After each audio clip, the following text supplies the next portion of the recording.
CCTV 분석 작업 등을 벌이고 있지만 아직까지 결정적인 단서는 찾지 못한 것으로 전해졌습니다. 하지만 이 서류는 모두 가짜, 고수익을 내주겠다며 식자재 납품업자에게 2억 원을 뜯어내려고 허위로 만든 겁니다.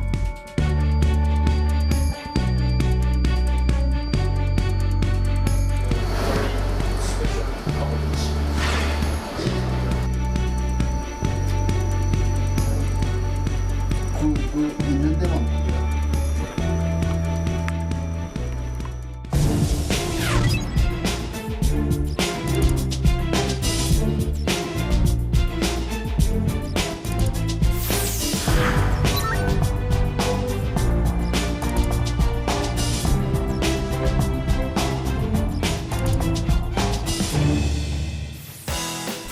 네, 안녕하십니까.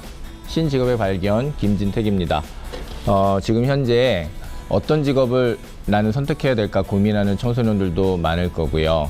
또 가졌던 직업을 그만두고 새로운 직업을 모색하시는 분들도, 그리고 새로운 직업을 꿈꾸시는 분들도 꽤 많으실 겁니다.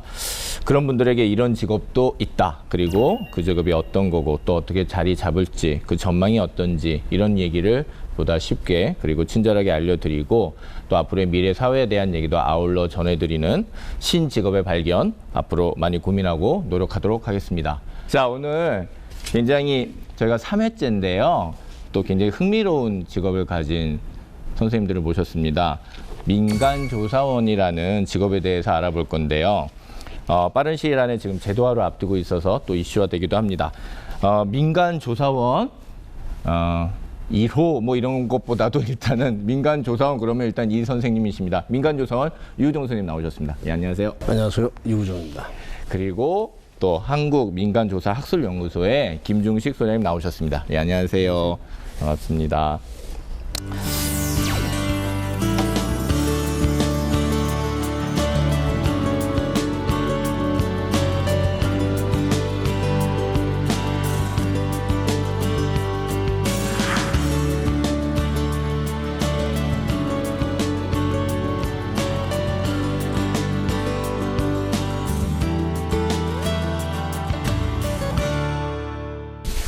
일단 제가 간단하게 민간조사원 하시는 일이 어떤 것인지 좀 여쭤보고 싶습니다. 간단하게 먼저 말씀해 주시죠. 민간조사원은 그 재판에 필요한 증거자료 수집하는 사람입니다. 예를 들어서 뭐 보험 사기 조사라든지 지식재산권 침해 조사, 그리고 뭐 증인들을 해외나 국내에 도피했을 때 소재 파악하는 이런 그 법원에 필요한 증거자료 수집하는 사람이죠.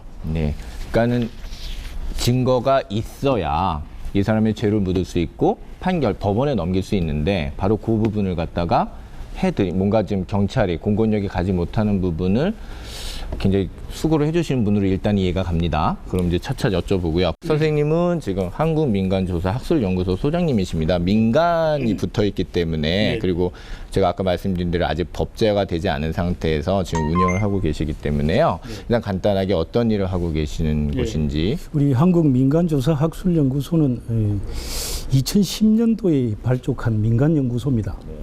세계 각국의 민간조사 제도를 비교 연구하고 그 관련 학술을 축적해서 전문화하는 일을 주로 하고 있습니다.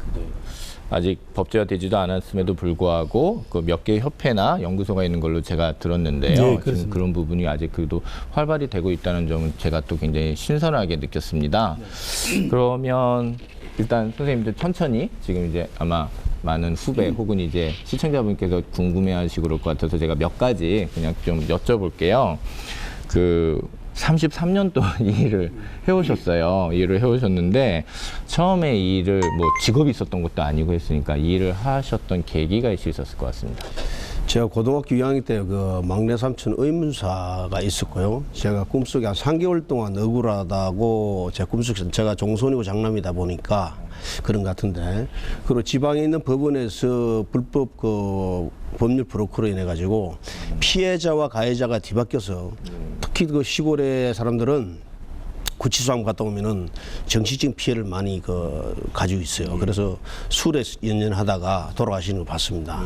그래서 그때는 뭐 탐정 민간조사는 뭐 사실은 몰랐고 맥가이브가 상당히 좀 인기가 있어서 그래서 많은 국민들한테 피해 입은 사람들 도와줄 게 뭐가 있나 해서 이게 그때부터 시작했죠. 예. 그러니까 처음부터 직업은 아니었고 그리고 또 내가 하고자 한다 해서 뭐 되는 건 아니셨을 테니까 해서 뭐 공부를 좀 해야겠다라든가 이렇게 살펴보시다가 제가 알기로는 이제 유럽에서 굉장히 그게 좀 선진화돼 있어서 아마 공부를 그냥 하러 가신 것 같아요. 그냥 용감하게. 예. 아무래도 선진국에 와서 배우자 해가지고 독일 프랑크푸르트하고 호주 퀸슬랜드주에 가서 이 공부를 시작해서 우리나라 실정에 맞는 프로그램을 만들어서 2000년대부터 저희들이 이제 교육을 시작하기 시작했죠. 예. 거기는 그 공인 인증이라는 것들이 좀 있죠. 그렇죠. 예. 그건 어떻게 간단하게 좀. 전 세계에서 제가 봤을 때 호주가 제일 잘 돼 있는 것 같아요. 수료가 쓰리가 있고 포가 있는데 포는 정말 국가에서 인정해 주는 겁니다. 저희들은 이제 포를 땄는데 네.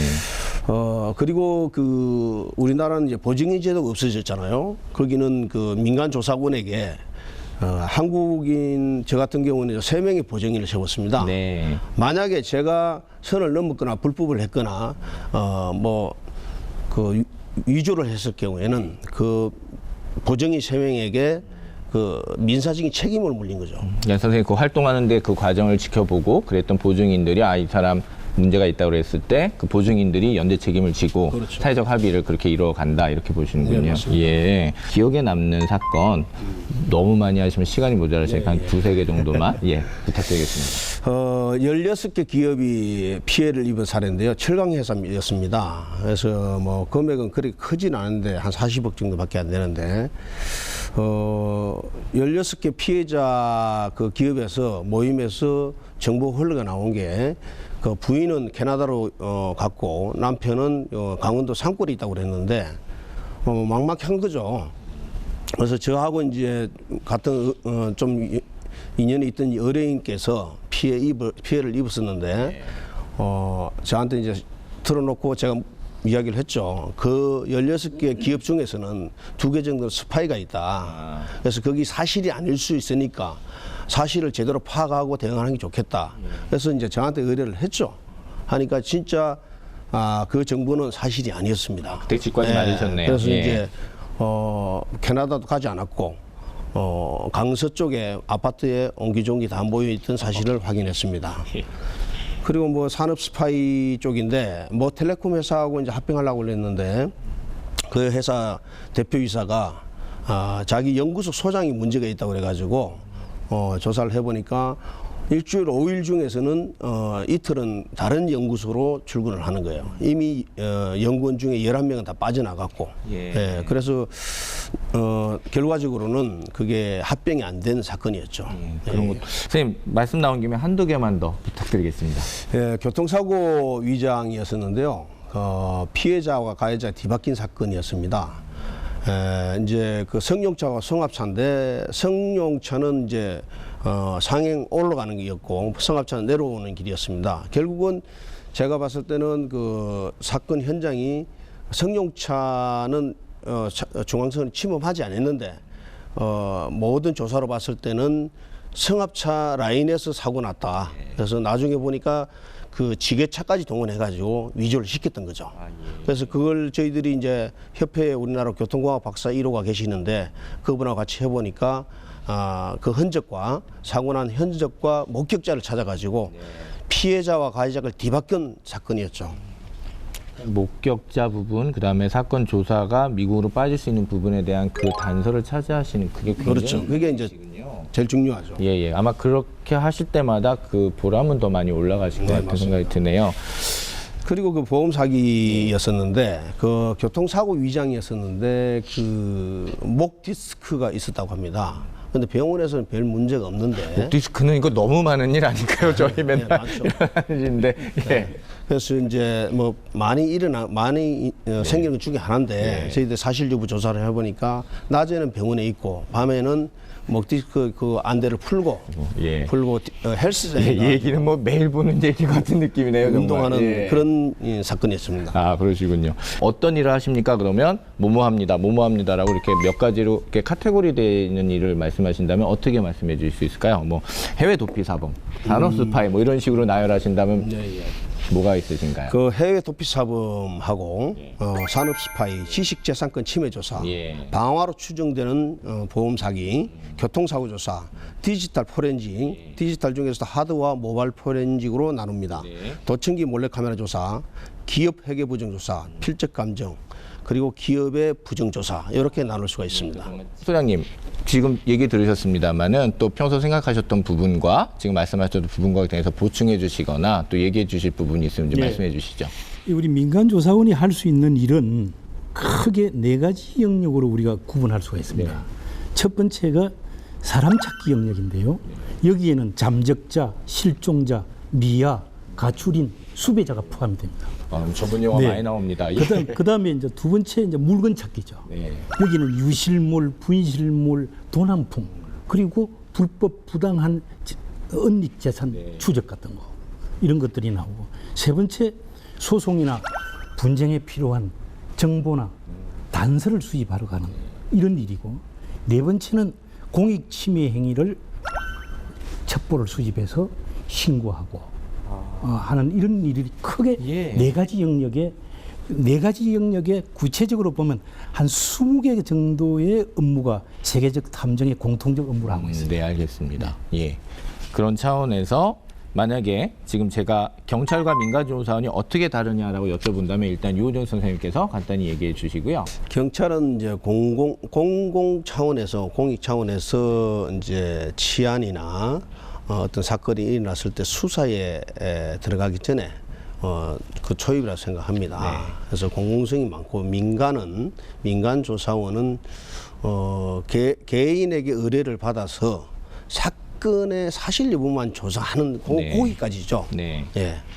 알겠습니다. 그러면 그러니까 제가 생각하기에는 아까도 제가 처음 초입 부분에 말씀을 하셨습니다만은 공권력이 다 해주지 못하는 증거 수집이나 채취에 대해서는 항상 피해자들은 항상 불만 내지는 계속 가슴 아픈 어떤 아쉬움이 있잖아요. 그 부분에 있어서 아마 그 민간 조사원들이 해줄 수 있는 부분, 특히 그 사실 여부 조사, 그래서 증거를 맡아내는 그런 쪽으로 제가 좀 생각이 듭니다. 우리나라뿐만 아니라 OECD 가입국 중에 우리나라면 이게 안 돼 있거든요. 선진국에는 사법기관이 또 그것도 다 있습니다. 네. 어느 나라든 국가가 국민의 가려움을 다 긁어줄 수가 없어요. 네. 그래서 공권력의 사각지대를 메워준다고 보면 됩니다. 네, 알겠습니다. 일단 그렇게 보고 선생님 어떻게 보세요? 그 지금 경찰과 민간조사원. 그 경찰과 탐정을 구분하는 우리 기준점은 말이죠. 우선 경찰은 권력으로 공공의 안녕을 목표로 하는 공공재입니다. 우리 국민 누구나 활용할 수 있는 공공재이죠. 그 대신에 탐정은 권력 없이 사적 권익을 실현하는 선택제죠. 그렇죠. 아무래도 선택제. 의뢰를 받아서 그렇죠. 하시니까요. 필요한 사람이 예. 필요한 만큼만 사용하는 선택제죠. 네. 이런 점에서 언론 보면 말이죠. 마치 탐정이 경찰과 매우 유사한 것 같습니다만은 확연히 구분됩니다. 예, 일단 거기서는 네. 일단 확실한 차이는 일단 확연히 가져야겠죠. 구분되고 예. 오히려 탐정은 언론사의 취재 기자의 취재 활동과 매우 흡사합니다. 언론사의 취재 기자의 취재 활동은 말이죠. 국민의 알 권리를 충족시킨다고 하는 그 목적만, 네. 또 탐정은 사적 권익을 실현한다고 하는 그 목적, 네. 목적의 차이가 있을 뿐이고 사실 여부의 확인. 수단과 예. 방법, 사실관계를 파악한다. 네. 사실관계를 밝혀낸다고 하는 수단과 방법, 목적 면에서 대동소이합니다. 예, 이것도 굉장히 좀 재미있는 해석의 방법인 것 같고요. 네. 아마 이해하시는 데 있어서는 좋은 시각일 것 같습니다. 앞으로 탐정 그러면 경찰을 연상하지 마시고 예. 오히려 언론사의 취재 기자를 연상하는 것이 매우 바람직하다. 저는 그렇게 보고 있습니다. 김현 선생님, 그 민간 조사원이 필요한 부분, 선생님 보시기에는 우리 사회에서 좀 다릅니다. 다른 나라와. 그랬을 때 저희 법적인 체제나 사회적인 체제를 봤을 때 민간 조사원이 있다라면 분명히 찬성하시잖아요. 그렇죠. 그렇다면 어느 부분에 있어서 좀 필요하다라고 보시나요? 예, 뭐 결론적으로 말씀드리면 경찰이 국민들을 도와드리고 싶지만 도와드릴 수 없는 경찰권의 한계가 있습니다. 예, 경찰권. 경찰력의 한계가 아니라 예, 경찰력. 경찰 태생적으로 안고 있는 그 경찰권의 한계를 메꾸고 국민들의 욕구를 그 갭을 양쪽의 갭을 메꿀 수 있는 보완적 시스템이 필요하다. 근데 어떤 면에서 필요한지 한번 제가 예를 한번 들어보겠습니다. 예를 들어서 자고 일어나니까 집 앞에 세우는 자동차의 타이어를 누군가 펑크를 내고 사라졌다. 누군가 우리 집 창문에 돌을 던지고 사라졌다. 또 누군가 내가 어제 퇴근을 하는 길에 소주를 한 잔 먹고 집에 오다 보니까 술이 취해서 누군가 부딪혔는데 집에 와서 자고 일어나 보니까 지갑이 없고 이빨이 부러져 있더라. 아이고 예. 뭐 지금 막 정말 저 내 얘기 아니야 이러시면 되게 이건 많겠습니다. 뭐 우리 예. 뭐 정말 누구나 한 번씩 겪어보고 또 경험해 볼 수 있는 이런 일입니다. 이런 경우에 말이죠. 경찰에 가서 신고를 합니다. 신고를 하면 막상 경찰에 신고를 하러 갈 때는 부푼 꿈에 기대를 갖고 가지만 목격자가 없거나 증거가 없는 이런 사적 피해는 사실상 공익 사건에 밀려 가지고 제대로 된 답변을 얻기가 어렵습니다. 네. 이런 경우에 이 사람들이 자기의 의문, 자기 공포, 불안을 어떻게 해소할 것인가. 예. 이렇게 탐정의 대명제가 뭐겠습니까? 권리구제와 의문의 해소 아니겠습니까? 네.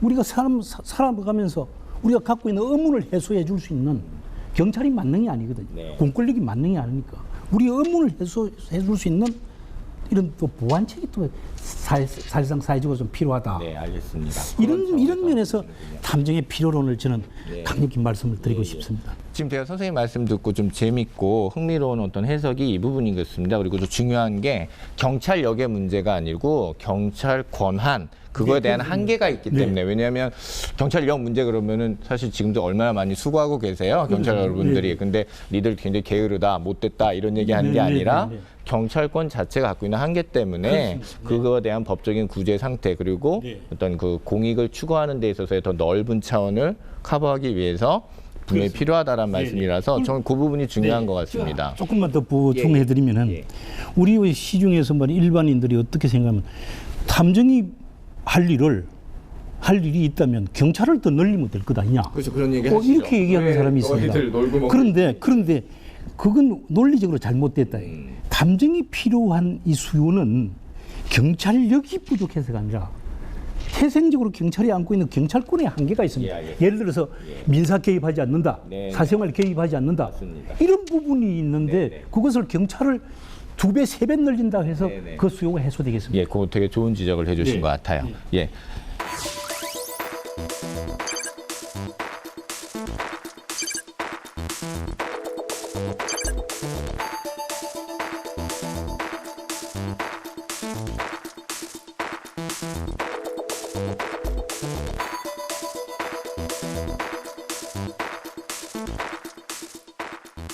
선생님, 민간조사원 하시면서 어떤 점이 어려우세요? 지금 말씀하신 부분을 하셔야 된단 말이에요. 그거 하시는 분이고 어떤 부분이 좀 한국에서 좀 어려우십니까? 아직 법제화가 안 돼 있다 보니까 뭐 불법 심부름 센터가 아니냐, 해결사가 아니냐 이런 것 때문에 그게 좀 답답하실 것 같으세요. 좀 답답하죠. 왜냐하면은 참 OECD 가국국 중에 나쁜 거는 우리나라가 1등이에요. 좀 불행하게도 꼭 필요한 그렇습니다. 거는 꼴등이고. 그래서 우리나라가 없습니다. 더구나 지금 그 법을 믿고 따른 사람은 손해 본다는 생각을 많이 해요. 그렇지 않습니까? 그렇다고 해서 조금 전에 우리 소장님께서 말씀하셨지만 경찰력을 늘려가지고 다 국민에 다 따라다니면서 증거자료 다 해준다? 안 됩니다. 해줄 수가 없습니다. 그래서 빨리 민간조사법이 제도화 돼가지고 지금 그 재판에 지금 그 재판 그 주에 보면 공판주의 그 배심원 제도잖아요. 예. 저희가 점점 막 확대돼가고 예, 당사자주의가 강화되고 있죠. 거기에서 제일 중요한 거는 증거 자료입니다. 자, 배심원들이 뭘 믿고 손을 들어줍니까? 그 사람들이 각자 다 전문가는 아니거든요. 그래서 이 빨리 제도화 돼가지고 민간조사원이 사건의 사실 여부를 조사해서 법관이 중요한 잣대를 잴 때 정말 억울한 사람이 없도록 한다면은 아마 법을 믿고 따르는 환경이 많이 조성될 거라고 봅니다. 예, 지금 말씀하신 거에서도 또 중요한 지점이 그거 같네요. 지금 말씀하신 것처럼 점점 저희들이 이제 들어가서 시민들이 들어가서 이제 판결을 많이 하는 그런 차원으로 가잖아요. 이제 법 판결에 대해서 민주화나 아니면 다양한 시각을 담아내겠다라고 하는 커다란 큰 틀에서 정말로 그분들한테 지금 정확한 판단과 소견을 피력할 수 있는 부분이라는 게 사실은 정확한 증거잖아요. 근데 지금 이것이 굉장히 뭐라 그럴까요? 절대적으로 부족한 그런 상황이라면은 지금 저희가 그런 걸 막 늘리고 싶어도 현실적으로 늘릴 수 없는 부분이라면 아마 이 부분이 같이 물리고 있다는 점에서 본다면 이게 법제화라는 부분이 굉장히 중요하다는 생각이 좀 다시 좀 들기는 합니다. 예, 이런 상황에서 제가 그럼 같은 맥락에서 여쭤볼게요. 됐습니다. 제도화가 정말 필요하니까. 됐으면 일단 뭐가 좋으실까요? 지금 활동하실 때. 첫째, 제가 봤을 때는 제가 그 노동부에 파견되고 민간조사원 신지구를 만들 때 4,000개 일자리를 창출한다고 그랬어요.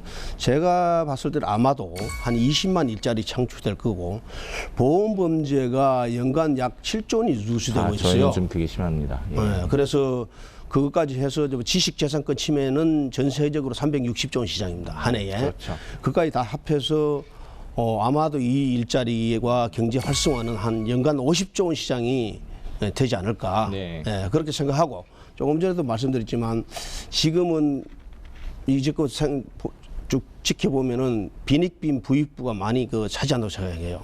그래서 아무래도 이게 법제화되면은 가진 자와 가지지 않는 자가 법을 믿고 따르는 환경이 조성되지 않을까. 또 억울해도 가격이 너무 비싸면 의뢰에도 좀 많이 혜택을 못 받는 경우도 있을 것 같은데 어떠세요? 간단하게 뭐 의견을 피력해 주신다면. 그런 질문을 많이 받는데요. 제가 호주에서 자기 라이센스를 취득할 때 1년에 한 번씩 세금을 냅니다. 네. 자, 우리나라도 앞으로 세금 제도로 만들어야 된다고 생각해요. 그래서 저소득층이나 서민층들은 그 세금에서 그 증거를 가지고 우선 지급을 해가지고 도와주는, 그러면은 빈익빈 부익부가 해결되지 않느냐. 사실 변호사도 마찬가지잖아요. 국선 변호사는 제도가 있잖아요. 네. 그럼 거기서 빈익빈 부익부가 해결이 될 수 있다는 거죠. 이게 지금 말씀하신 부분은 생각보다 조금 지난한 길인 것 같긴 한데요. 일단 지금 저도 시급하게 보는 문제는 사회적인 상황이 이렇게 변해가는 와중에 분명히 필요한 부분이 있다라는 건 확실히 지금 저도 공감이 가고요.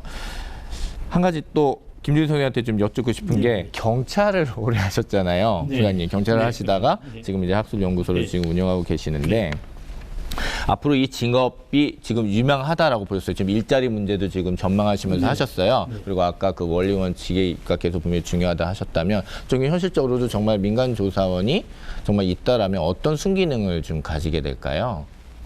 네, 우선 민간 조사원이 있게 되면은 우리 이제 예를 든다면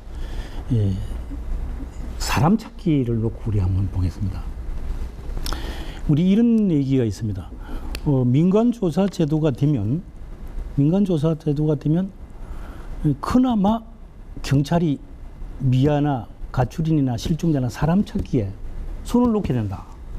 탐정에 의존하고 손을 놓게 된다. 그런데 지금 그걸 우리가 반대로 지금 생각들을 하고 있는데, 만약에 100명이라고 하는 실종자가 있는데 그 중에서 민간 조사원들이 한 50명 정도만 거들어줘도, 소위 협업을 해줘도 나머지 50명은 경찰이 쉽게 효율적으로 찾을 수 있는 것이죠. 예.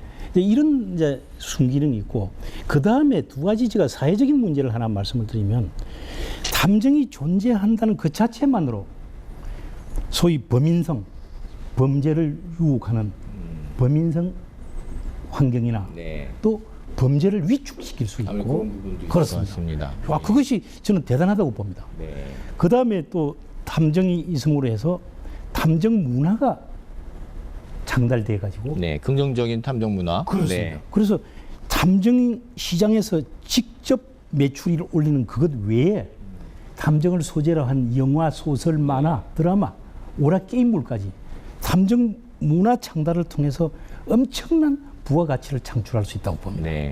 지금 일하시는 그 경험이나 이 자료들이 굉장히 잘 쓰일 것 같다는 생각이 들어서 이 부분을 저희들이 좀 성숙한 사회적 합의를 거쳐서 법제화를 좀 섬세하게 한다고 한다면 순기능적으로 좀 많이 발전시킬 수 있겠다는 생각이 좀 드네요. 그리고 이제 우리가 빼놓을 수 없는 순기능이, 여태까지는 음성적 민간조사 제도가 의뢰자와 수임자 간의 밀약만으로 거래가 됐습니다. 그게 좀 답답하시다고도 하셨어요. 밀약만으로 거래다 보니까 심지어는 살상까지 거래되고 말이에요. 엄청난 황당무계한 이런 일들이 생겼죠.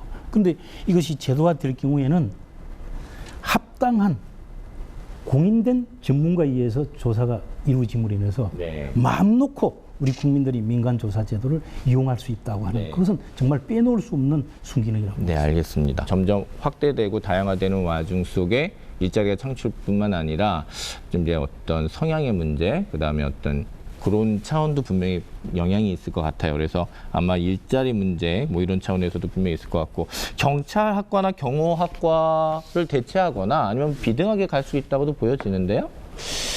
경찰학과는 경찰이란 것은 치안을 담당하고요. 경호학과는 경호, 경비와 호위를 기하는 거지 네, 이 조사하고는 관련이 없습니다. 네, 네. 그래서 만약에 법제도화 된다면은 경찰학과나 경호학과보다 더 많이 활성화될 것이다. 네, 그거는 당연하다고 저는 생각합니다. 네, 그러니까 아마 생각보다 대기업이 나오겠습니다. 여러 가지 이제 경쟁을 통해서 대기업이 나올 수도 있을 것 같고 아마 그러면서 점점 더 많은 합의를 통해서 좀 좋은 방향으로 나가야 되는 어떤 지혜가 모아질 것 같기도 생각이 들고요. 뿐만 아니라 그 하나만 말씀드리자면은 왜 이 민간조사법이 활성화될 거냐 제가 사례를 하나만 말씀드리겠습니다. 미국에 미 연방수사국에 우리나라 그 세월호 같은 게 터졌었어요. 정부에서 못 믿으니까 아까 우리 진행자께서 핑크턴 말씀하셨죠.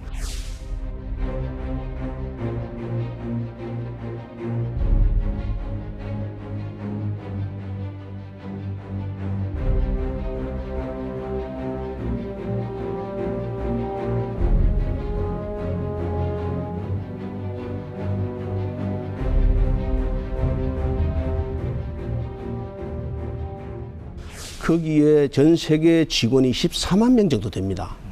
거기에 한 국의 국장한테 그 사건을 맡겼어요. 너무 잘하신 거예요. 네. 그러다 보니까 미 정부에서 당신 국장이 앞으로는 미 연방수사국을 이끌어 가라. 그런 사례가 있죠. 즉 다시 말하면은 정부가 민간을 따라올 수는 없습니다. 사실은. 민간이 앞서갈 수밖에 없죠. 그래서 앞으로 학술적이든 모든 게 많이 좀 변화가 있을 겁니다. 네, 알겠습니다.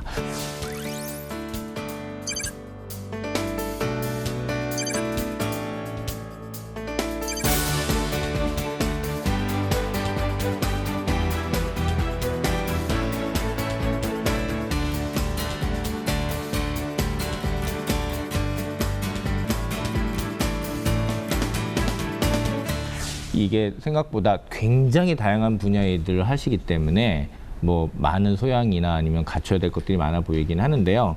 일단 선생님께서 보시기에 아주 뭐 이렇게 구체적인 어떤 적용이나 이런 거 말고요.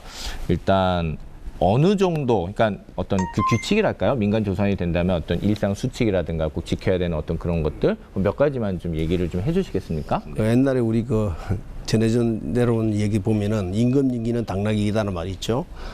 그렇듯이 의뢰인의 정보는 죽을 때까지 지켜줘야 됩니다. 심지어 유럽에서는 사용한 USB를 용광로에 놓기라는 정도로 예. 좀 그렇게 학술적으로 되어 있어요. 사생활 보호에 있어서 네, 예.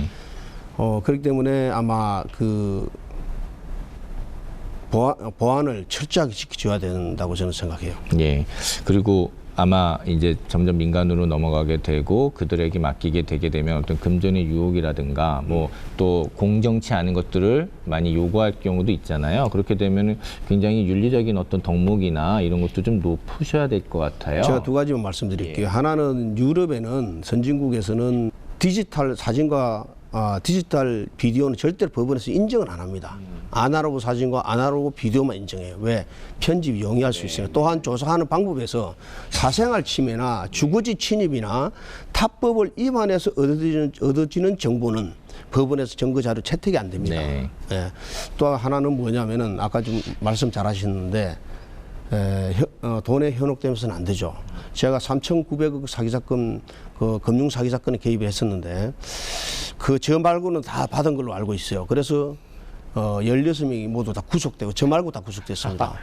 저라고 해서 뭐 돈을 싫어하진 않잖아요. 네. 그러나 이것은 아니다. 법을 어기서 가면서까지 이러지를 해서는 안 되지 않느냐. 네. 그래서 조금 전에도 말씀했지만은 인성이 가장 중요하다고 생각합니다. 굉장히 중요한 것 같습니다. 예. 말씀을 듣고 보니까 점점 활성화되고 긍정화되고 이제 완전히 포지티브하게 나간다면 제일 중요한 부분이 그 부분일 것 같아요. 우리나라 보증인 제도가 없어졌다고 하잖아요. 네. 저는 사실은 제가 이 법을 만들 때 보증인 제도를 물론 책임 보험도 있습니다. 법에 보증인 제도를 만들어서 직계 가족 한 분은 보정인 제도를 해야 되지 않느냐. 그 정도로는 좀 그 정도 보안 하지- 장치가 있어야 된다. 그 정도로 하지 않으면요. 예.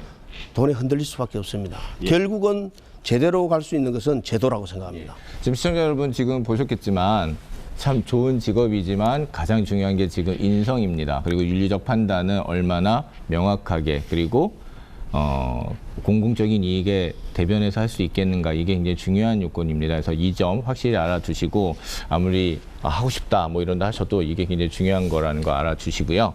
제가 조금 이제 어느 정도 이렇게 됐고 좀 이렇게 실례는 아니겠지만 갖춰야 될 많은 이런 덕성 중에 이런 얘기도 했습니다만은 실제적으로 이렇게 뭐 증거 수집하는 경우에 험한 경우도 있고 육체적인 어떤 부분도 있을 것 같고, 그래서 좀 싸움도 좀 잘하셔야 되지 않나요? 아무래도 뭐 증거 자료를 조사하다 보면은 네. 거의 범죄자들하고 많이 부딪히는 경우가 있죠. 네. 그래서 자기 몸은 자기 신변은 자기 신변을 보호할 수 있는 최소한의 무술은 겸비해야 된다고 생각해요. 제가 한번 선생님과 함께 시연을 좀 해보도록 하겠습니다. 그러면 어떻게 여기 나와서 할 거야 아니면 그래서 여기 나가서 하시죠. 제가 뭐 때리는 건 못하는데 제가 뭐 맞는 거, 뭐 도망가는 거, 뭐 내지는 뭐 이렇게 놀라는 거 제가 이런 거 잘하거든요. 제가 잘 맞는 게 사실 그 편의점 이런 데서 예. 강도가 들어오면은 사실 볼펜으로 갖고도 옆에 열불이 되고 예. 돈 내나 하면은 얼어버립니다. 은다는 것은 그만큼 평소에 자기가 운동을 안 해, 준비를 안 했다는 거죠. 예, 저는 뭐 눈빛만 봐도 저는 이제 옆에 방망이나 권총이나 예. 칼이 들어와도 항상 그래 네가 어떻게 공격을 할 건데 나는 방어가 사실은 최고의 공격이거든요. 그걸 생각하고 있습니다. 그래서 오늘은 이렇게 찔렀을 때 하고 이렇게 찔렀을 때 하고 두 가지로 제가 예, 그럼 제가 찌르는 걸로 네, 찌르는 제가 걸로. 하겠습니다. 자. 제가 또 평소 안 해보던 거라서 약간 흥분을 가지고. 근데 이게 약간 예능이면 제가 이렇게 했을 때 실수하시고 이런 것도 좋긴 한데 뭐 너무 예능 쪽으로 안 가시고 좀 이렇게 잘 보여주셔도 좋겠습니다. 네, 제가 뭐 이렇게, 알겠습니다. 이렇게 배 쪽으로 좀 네, 이렇게 하겠습니다. 자, 그럼 돈 내놔도 좀 하고 할까요? 자, 오자 거기 돈 내놔. 자 이런 상태에서 자 다시 한번 예, 다시 한번 하는 걸로 하겠습니다. 아니, 제가. 자, 이런 상태에서 해보십시오. 이 상태 맞고 아이고야. 그대로 돌리버리면 이 상태에서 꼼짝을 못하게 됩니다. 산산이 하신다고 그랬는데 아유 아니 기술 들어가서 힘이 대단합니다. 아니, 이게 이건 힘과는 관계 없습니다. 예. 기술적인 그 거죠. 순간 이렇게 들어오는 힘을 제가 느끼겠네요. 아이고 이게 저는 여성분들도 할 수 있습니다. 제가 이쪽으로 찌를 때는 제가 살살 좀 해야지 안 그렇습니다. 예, 그러면 아니면 좀 더 이렇게 과격하고 자기가 더 제압하려고 하는 상황에서 조금 더 과격한 포즈를 제가 해서 이 상태에서 엿을 잡고 뒤로 빼버리면 됩니다. 그래서 이게 다 기술이죠. 만약에 평소에 이거 한 번에 제압되는데요? 예, 그렇죠. 자, 내가 훈련이 돼 있으니까 차라리 내 얼굴이 찔리는 것보다 손이 찔리는 게 낫잖아요. 예. 이 상태에서 손 절대로 안 찔립니다. 야, 그래서 앉아주시죠. 이게 제가 좀 이렇게 급하게 해드리면 좀 이렇게 실수가 있으실 줄 알았는데 너무 잘해주셔가지고 좀 배워야 되겠다는 생각도 들고요. 근데 사실 제가 조금 뭐 웃고 이렇게 하긴 했습니다만 이런 절대절명 위험한 상황이 온다고 했을 때는 이게 좀 필수적인 상황인 것 같습니다. 그리고 저희들은 뭐 사실은 그런 것을 즐기죠. 또 원래 삼정이 예. 고립무원의 직업이거든요. 그 말씀도 좀 어느 누군가로부터 도움을 받을 수 없는 직업입니다. 예. 그래서 강인한 체력, 아주 매우 중요한 일. 지금 제가 아무래도 신직업 발견이고 해서 저희가 좀 긍정적인 면을 말씀드리니까 저희가 지금 감정을 지금 저희가 많이 좀 좋게 얘기를 하고 민간 조사원 얘기도 이렇게 하고 있습니다만은 사실 아까 말씀드린 대로 위험한 부분이 많습니다. 그 이제 민간으로 넘어갔을 때. 그래서 아까 저희가 그래서 윤리적인 문제를 더욱더 말씀을 드렸던 부분 다시 한번 상기해 주셨으면 좋겠고요. 선생님 이제 경찰도 하셨고 그렇다면 탐정이 아마 그 증거를 많이 획득하는 그런 과정에서 실제적으로 뭐 지문이라든가 뭐 이런 부분도 있잖아요, 선생님. 그런 거 어떻게 하시는지 잠깐 좀 보여줄 수 있으실까요? 항상 그 범죄 현장에서는 저 증거 자료가 남아 있습니다. 머리카락이라든지 담배꽁초라든지 지문이라든지 여러 가지 있는데 그것을 현장에서 이제 공신력 있게 전문성을 가지고 현출을 해야 재판에 증거자료 채택이 됩니다. 예를 들어서 다른 데서 머리카락 주워와가지고 그러니까 그 전문성이 떨어지고 인성이 잘못된 거죠. 그리고 그 신빙성이라는 부분이 굉장히 전문적인 차원으로 제대로 그걸 복원해주고 보여줘야 되는데 서투르거나 그렇게 되면 그 증거로 채택되지 않을 수가 있잖아요. 그렇죠. 뭐 소장님께서 경찰 생활 오래 하셨지만은 범죄 현장에 들어가면 처음부터 옛날에는 우리 경찰들이 다 스케치를 했습니다. 지금은 풀로 아날로그로 찍어서 그래서 조사를 해서 숏 카트 찍어가지고 그걸 그대로 현출을 해서 법원에 제출하는 거죠.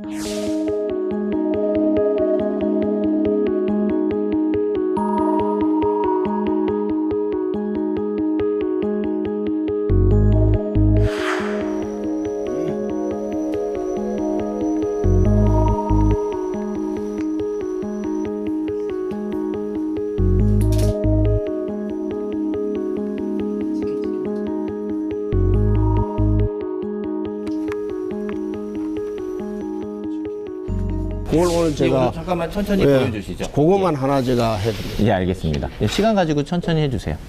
알아서 우리 PD님께서 편집을 해주실 거라 믿습니다. 예. 네, 오늘 많이 가지고 오셨습니다. 자, 오늘은 컵에 플라스틱 컵에 있는 지문을 한번 현출을 거기에 해보도록 하겠습니다. 범인의 지문이 지문이라고 있습니다. 예.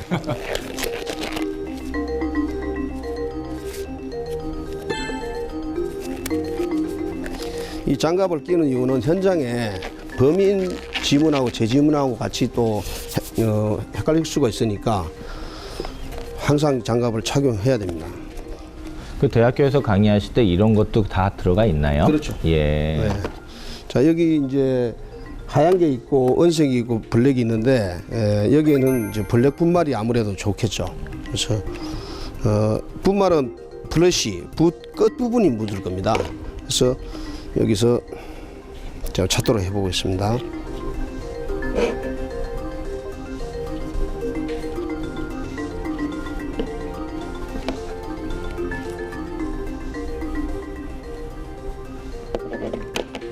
어렸을 때 만화책이나 영화에서 봤던 거를 이렇게 옆에서 직접 보니까 상당히 좀 저로서는 굉장히 재밌고 흥미롭습니다.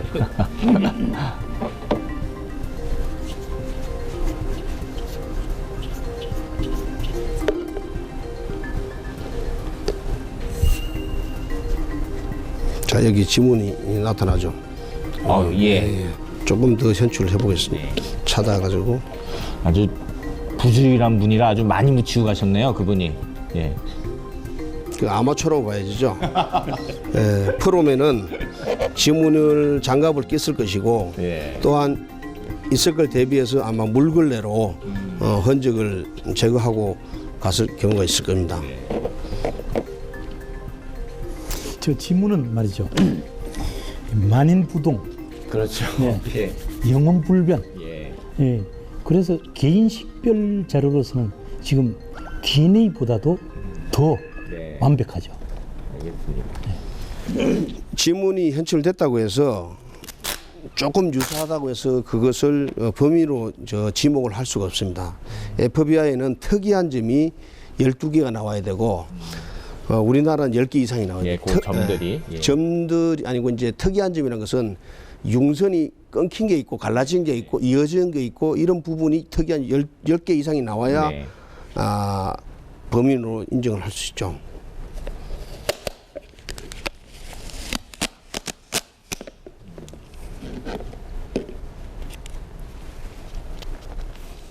이렇게 해서 증거 자료를 보존하는 이런 곳에 넣으시는군요.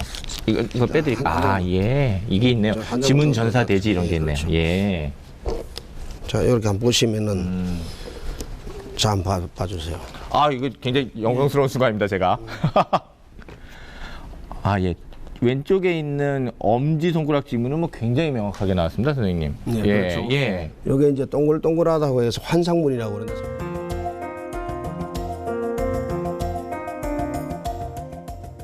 예, 선생님, 그럼 지문 너무 잘 봤고요. 어차피 보여주신 김에 아까 가방도 좀 갖고 오신 것 같은데 다른 거 하나만 좀 보여주시죠. 뭐 보여주시겠어요? 우리가 이제 위조 지폐나 네. 협박 편지, 제가 최근에 그 일본에서 의뢰인 중에 협박 편지를 왔는데요. 세상에 그 장난감 손가락 빨간 걸 5개가 들어가 있고 부엌칼이 아이고. 포장 뜯지도 않은 게 하나 들어가 있고 예. 여자 가슴 가리개도 하나 들어 있었어요. 예. 그래서 누군지를 이제 자기가 모르게끔 해놨는데 거기서 지문을 찾아냈죠. 예. 그래서 협박 편지나 이런 뭐 사문서 위조했다든가 제가 특허 제품을 50억을 아, 예. 50억 기계를 제작한다고 그랬는데 사실은 그게 사기더라고요. 그래서 대포 통장, 대포 전화 전부 다 그런데 사실된 정보가 하나도 없어요. 그 30장 되는 서류에서 지문을 다 찾아내는 거죠. 거기서 나오는군요. 예. 예, 그래서 화학기법으로 네. 화학기법으로 용지에서 지문을 찾아내는 걸 한번 보여드리겠습니다. 사실 용지에서 지문 찾은다고는 일반적으로 생각 못 하잖아요. 종이에서는 뭐 지문이 남지 않겠다 생각을 하니까. 예.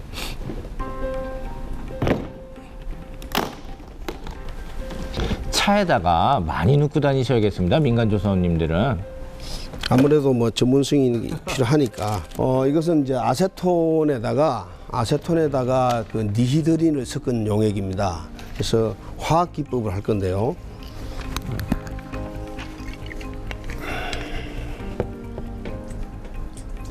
아까 처음에 했던 건 그 전사법이고 이거는 이제 분말법이라고 하죠. 분말 분말법이고 이거는 이제 화학 기법인데 여기에 그 협박 편지라고 제가 가정을 했습니다. 아마 지문이 있을 겁니다. 이것을 용액에다가 최근에 그 제가 부산항에 도착한 300m짜리 그 화물선에 터키에서 온 배입니다. 그래서 22명이 그 선원이 있었는데 선장실에 달러가 없어진 거예요.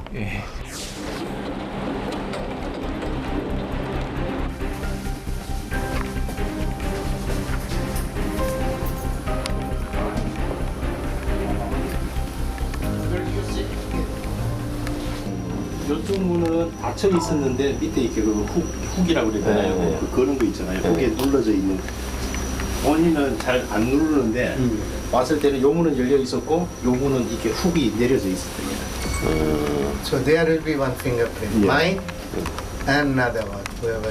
Okay.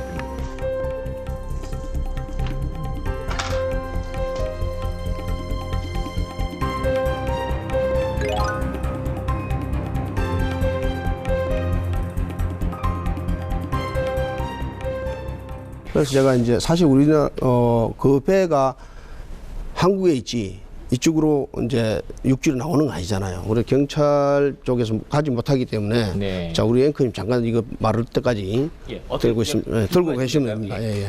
그래서 입항 절차를 밟아갖고 조사를 했는데 금고에서 4개가 나왔고 서류 봉투에서 3개가 나왔습니다. 그래서 이제 사실은 이제 분석을 해보니까 일치되는 게 7개밖에 안 됩니다. 네. 그래서 분석만 해줬지 누구라고 범인이라고 지목은 할 수 없죠. 아까 말씀드렸잖아요. 예, 예. 미국은 FBI는 12개, 네. 우리나라는 10개가 일치돼야 예. 범죄자로 지목할 수가 있죠.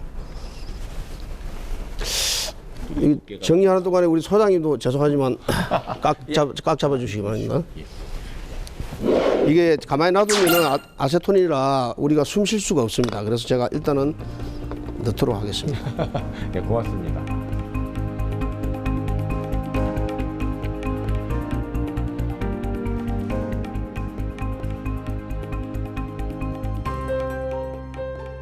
다 말랐습니다. 네, 마른 것 같습니다. 예. 소장님 것도 드릴까요? 네. 예. 자, 이게 이제 어느 정도 마르고 나면은 여기다 다리미로 열을 가하게 되면은 없던 지문이 아마 나타날 겁니다. 어떻습니까? 나오네요. 연분홍색으로 예. 어떡하다 이렇게 그냥 확 눌러 보이는 상태로 그냥 보이네요. 자, 한번 보시죠. 예. 한번 이쪽으로 네. 카메라한테 한번 더 자기 보라고. 야, 이거 자, 한번 뭐- 보시죠. 연분홍색으로 지문이 그 범죄자로 추정되는 지문이 현출이 됐습니다. 아이고. 반가운 아주 그냥 손자국입니다. 예. 자, 이거 한번 해보겠습니다. 나오죠. 근데 여기서 이제 그 열지점을 찾아낸다는 게 그렇죠. 이제 쉽지가 않은 그런 부분이네요. 그래서 지문이 제대로 이제 나와야 예. 사실 절반만 나와도 할 수는 없습니다. 네, 완벽하게 그렇죠. 나와야 되는 거죠. 자, 이게 협박 편지라고 생각했을 때 네. 지문이 이렇게 요쪽을 한번 보시죠. 딱 걸렸어 아주. 예, 딱 걸렸습니다 아주. 예. 아이고 여기 뭐 뒤에는 뭐 더 제대로 나왔네요. 예.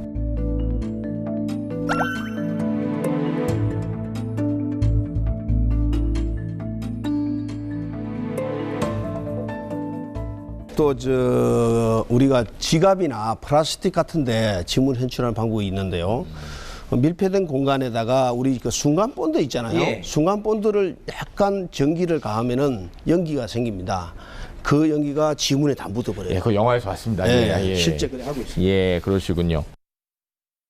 제가 소장님한테 하나 여쭈고 싶었던 게 이제 아까 해외 얘기도 많이 하고 저희가 사례 이제 같이 얘기하면서 얘기했는데 어떻게 보시나요? 그 민간 조사의 역할, 그 해외에서 지금 어느 정도 그 선진국 차원에서 잘 되고 있다고 했을 때 그 역할이 어느 정도이고 또 그게 아마 역사적인 여운이 있으니까 또 이렇게 잘 된 것 같기도 하고 해서요. 그 점을 일단 한번 좀 짚어주셨으면 좋겠네요.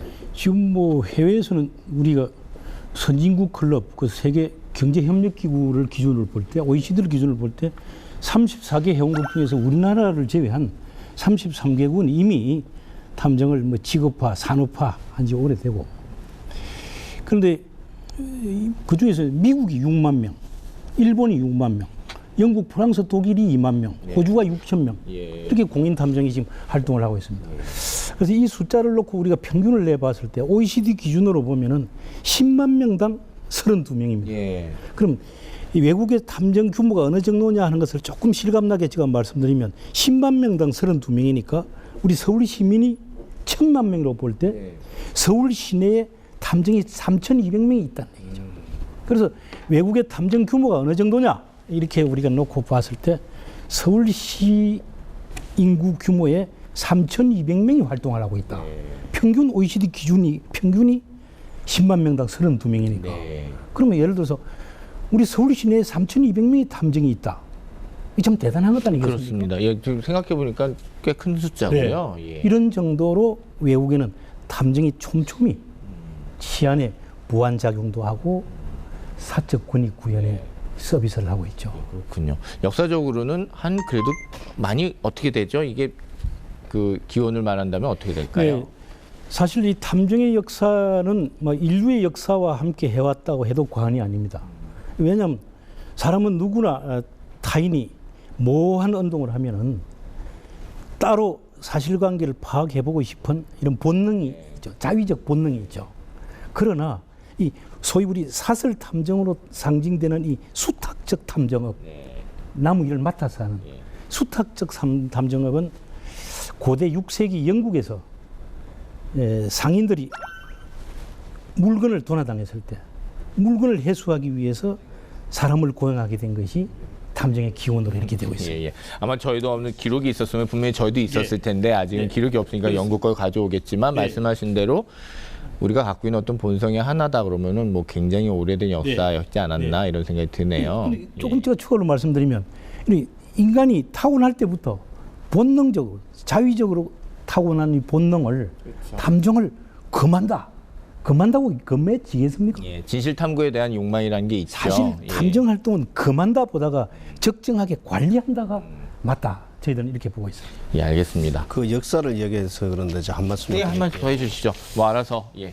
영국이나 미국 같은 경우는 상시 상술이 많이 뛰어났어요. 그래서 소설이나 그 영화에 보면은 많이 등장하고 서양에서 역사가 먼저 됐다고 생각하는데 사실은 우리 동양에서 먼저가 됐어요. 아직 그 역사 흔적을 찾고 있는데 왜 우리가 서면적인 자료가 없느냐 하면은 아까 우리가 처음에 이야기했듯이 민간조사원은 의뢰인의 정보를 숨겨야 되기 때문에 역사에 안 남았던 거죠.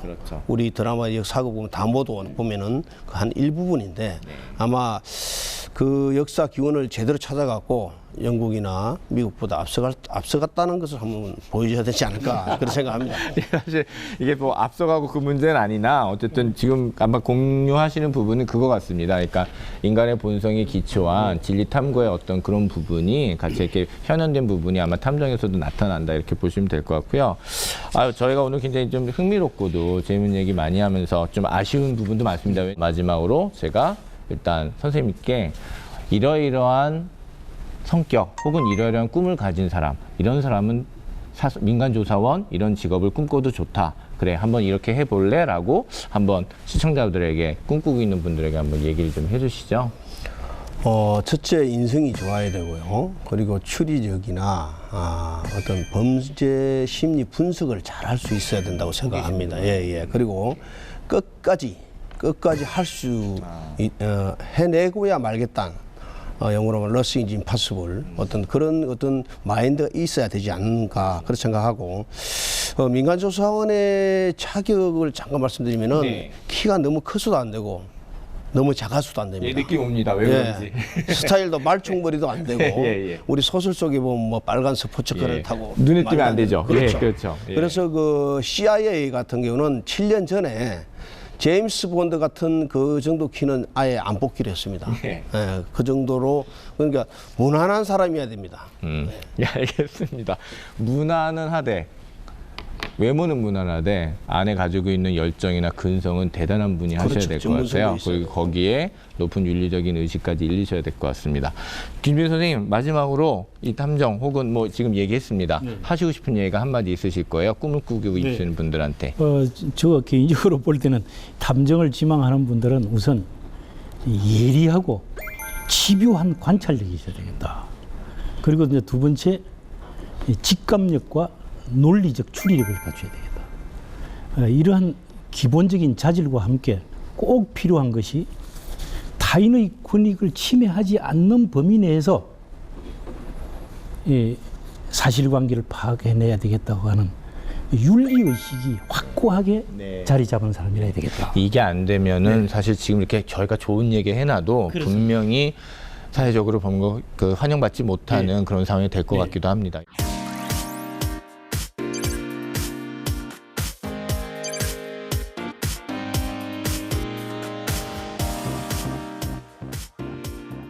또 빨리 놔드려야 또 한 사람의 또 그 억울한 분들이 또 구제될 것 같아서요. 이제 그만 놔드려야 될 것 같습니다. 한국민간조사협회 유정 회장님 그리고 한국민간조사학술연구소 김중식 소장님 모시고요. 민간조사원에 대해서 여러 가지 알아봤습니다. 자, 오늘은 여기까지입니다. 두 분 모두 수고하셨고요. 예, 감사합니다. 감사합니다. 예, 감사합니다. 예.